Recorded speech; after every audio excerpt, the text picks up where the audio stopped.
Thanks, Minister, for the presentation. And I just want to make a few comments on what we're actually doing here today. Because most people will look at it and say, what are we buying for €50 million? And I think it has to be said, and I think you, at least in the past, would agree with me, that these accountancy tricks, is basically what they are, completely fail the attempt to deal with our climate challenge and our climate crisis. And this is a failure, and I think we should acknowledge that it's a failure. And what we're actually doing here, because we failed to reach our legally binding targets, we're buying fantasy energy credits, absolute fantasy, from Denmark and Estonia. This energy is not going to heat homes or help produce power that will run factories or anything else. The energy is fantasy, but the money, the €50 million, is absolutely real.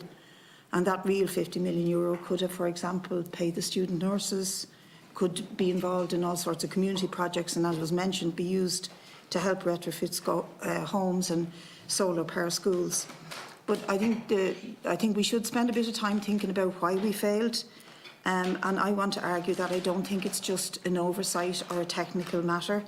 You know, government ministers may pat each other on the back about what they've done to reach renewable energy targets, but the case remains that we are still overwhelmingly reliant on fossil fuels in every category, in electricity, heating, transport. And it's worth noting that our targets are percentages of the overall electricity and energy demand. So when you talk about the drive to industrialise the ports and develop the ports and create all this new economic energy, our demand for electricity will go up, and therefore the overall percentage will go up that is allocated to the percentage of fossil fuels. So it could actually mean a larger volume of CO2 and greenhouse gas emissions. But my main point really is to say this, that in the failure of the last government, Fine Gael, with Labour, and the previous government, Fianna Fáil and Labour, and all the combinations of the governments, is something that I think we need to be a bit cautious about when we're being given commitments that these new targets will be set and that they won't fail. Because what you hear here is that the reason they failed is planning difficulties, upsets in the market, maybe even, although it's not being said explicitly, but maybe even community opposition to some of the renewable projects. But I actually fear that the root cause is not any of those, that the reason for future failures and past failures is the reliance on private enterprise to deliver the targets that we need in renewables. And Deputy Bruton mentioned the Climate Action Plan. I think you did yourself, and we worked and looked at this. And one of the recommendations we made, although I've no doubt, I'm absolutely certain hasn't been acted on, that we would look at the possibility of a state-run, led, invested in renewable energy company that could deliver the sort of targets that we need to reach, instead of always relying on the investment decisions of private corporations, private actors, sometimes nudged and guided by state incentives. But the failure rests ultimately, I think, on the policy which says we have to rely on the private sector. And here raises an interesting current question for us, that if we continue to do that and we continue to rely on a sector that may or may not invest or may not expand in this area, depending on how profitable it is, how are we going to handle that sector in a situation where we didn't do it today, but I note the government's intent to do it in the next month or so, to sign off on the Ceta agreement. And that would really copper fasten the idea that the state cannot and will not see a prospect of taking ownership of the kind of decisions that might guarantee that we could reach our energy targets in the future.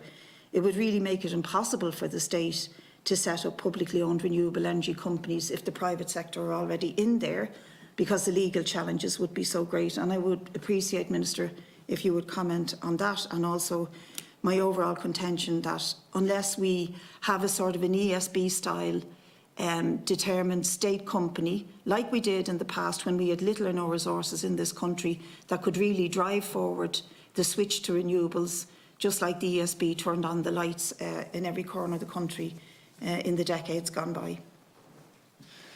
Thank you, Deputy Smith. Minister. Can I say just, I have reassurances from the Danish ambassador and the Estonian ambassador, and I have no reason to doubt them. This money will be going into specific projects, renewable electricity generation projects, which will contribute to the decarbonisation we need to do as a matter of emergency. And I have faith, I suppose, in that, because I also have faith in the our European system, that this is something we committed to in the Renewables Directive back in 2007, I think it was originally framed. And there it was designed to provide not a get out or an accounting trick, but to provide a mechanism or a stick in a way on states that if you're not meeting your targets, you are going to have to meet them another way, and you will pay. So this is a stick, and at the same time, I think it's an appropriate stick where it does promote or encourage those who have met targets. In a sense, it does reward them. They get that cash but it can only be invested in renewable projects. So I agree with that European directive. I was involved in framing it, so I thought maybe I would, but I think it was an appropriate mechanism. Second question, you're absolutely right about electricity and energy demand being the key first priority, and it's always the focus on generation, and that's why in some ways I think this heat target is particularly important, because I think one of the key projects we're going to do is to electrify the generation of heat through the use of heat pumps. But we all know that heat pumps don't work if they aren't deployed in a building that's also efficient. And it's that dual tack that where we both insulate and therefore promote energy efficiency, and then use heat pumps using electricity, which again is a highly efficient use of electricity, is where we're going to go. And that is ending the use of fossil fuels, as you say, in oil and gas burners, powered heating systems, ending the burning of coal or other smoky fuels, and radically investing in energy efficiency first, and heat pumps to warm those much more efficient buildings. To give a sense that that is possible, and there are loads of examples where I could give examples where we're not delivering it. I would just say that one of the issues around electricity demand in the last 10 years, people will know that we recently reached a new peak in electricity consumption. I think it was 2 weeks ago, where electricity consumption peaked. I think it was 5,100 or 200 megawatts on a Thursday evening. But in truth, that's the same level, effectively, that had been in place over 10, 12 years ago. And our economy has grown significantly in the intervening period. It is possible for us to create employment, run our economy, without necessarily having a massive expansion in electricity use. Our economy in that intervening 10-year period must have grown 50, 60, 70, 80%. I can't remember if you do the maths around the 5-6% on average growth each year. That electricity demand didn't grow commensurately. So I think we can actually promote energy efficiency in everything we do. Can I say, just in terms of looking at aspects of why is it that we didn't meet targets? Why is it that compared to Denmark or other countries who have, clearly, as demonstrated the fact that we're paying them or Estonia for their projects? I think they have a tradition at it. They've been going at it for about 40 or 50 years. The Danes and the Estonians and others, but the Danes particularly responded to the first oil crisis in the late 70s by investing in not just wind generation, which they developed a competitive advantage, but also particularly in district heating, and it developed real efficiency around district heating. I think that is an area which is underestimated as to the significance and the importance in terms of how we meet the next targets. But it was that 40-year advantage they had in terms of, an advantage in the sense understanding that this is going to be good for us as an economy.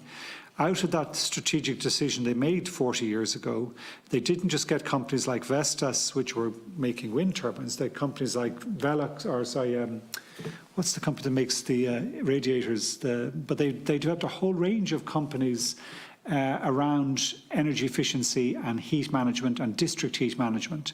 And we need to develop the same, and the same understanding, public understanding, widespread public understanding that this is the better solution, this is where we're going to go. And I think the Irish people are there. I absolutely agree with you. Blaming communities is not the where I will go here. I actually think Irish people are waiting for the correct signals, the correct supports, the correct regulatory systems that will deliver this new heating and energy efficient heating system. And I believe the Climate Action Plan can and will deliver that. It's that systemic approach that we need to use.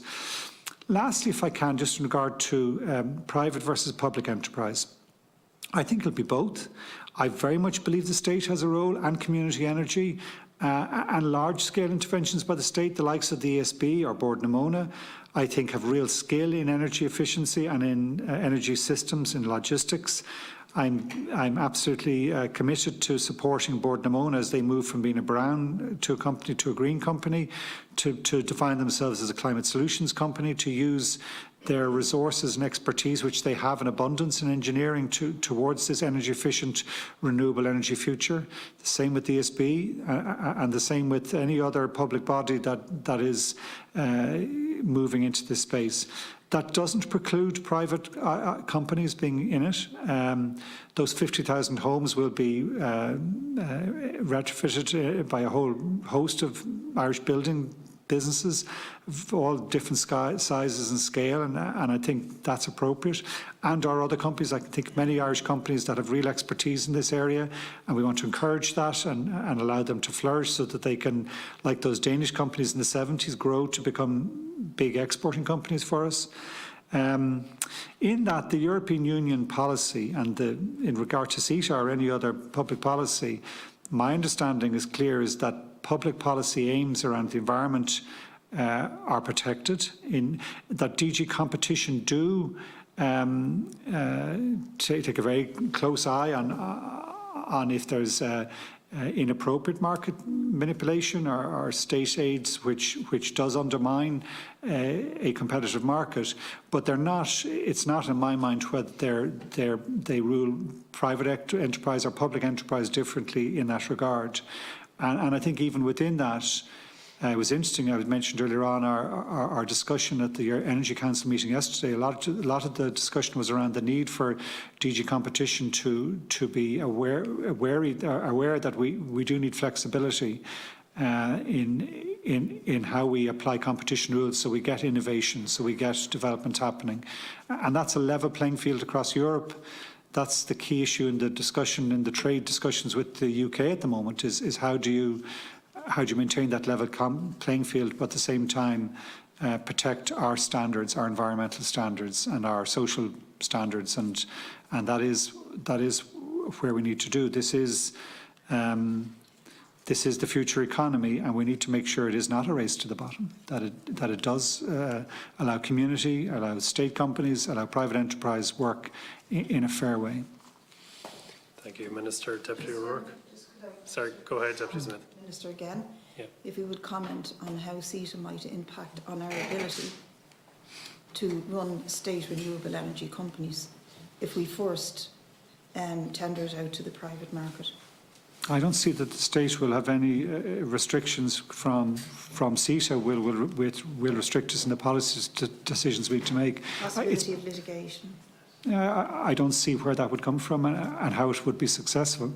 Okay. And I suppose it's been in operations for 3 years. I don't know, Minister Bruton's left now, but he might have been able to answer whether it impinged or came across his desk as a restriction in terms of any investment decisions or any policy decisions. I haven't seen it mentioned once in any consideration of any energy policy decision so far. And if I do, I will happily share that with the Deputy and raise similar concerns that you would have.